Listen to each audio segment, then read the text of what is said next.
Alert, the big one is coming fast, and it's not just in California.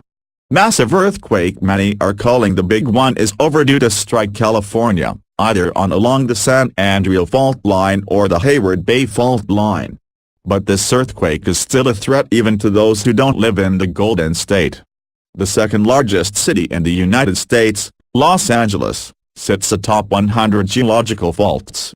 A big earthquake is an inevitable part of its future, and almost everyone is afraid of that massive earthquake dubbed the big one.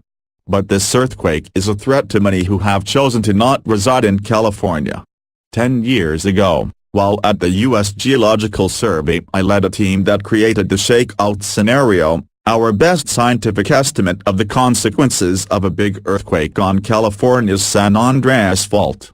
We estimated about $50 billion in direct losses from the earthquake itself. The fires triggered by the earthquake would double those losses. The business disruption costs over the next 6 months caused by disruption to water, power, and transportation doubles the total again to more than $200 billion, but that $50 billion in losses translates to the national economy as well. More than 40% of the total imports to the United States come in through the ports of Los Angeles and Long Beach. Even if the damage to those port facilities is minimal, the railway lines that carry goods to the rest of the country run across the San Andreas Fault, where they will be upended 20 to 30 feet by a big earthquake. No other port on the West Coast has the capacity to pick up more than a fraction of that cargo.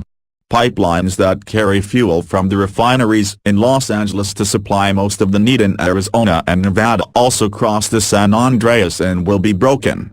The transport of fuel and train cargo cannot resume until the fires started when those pipes have been put out and the roads and railway lines can be repaired. Effects will be felt across the country, not just by those immediately impacted near the fault lines. The true cost of a future California earthquake will only be seen in the years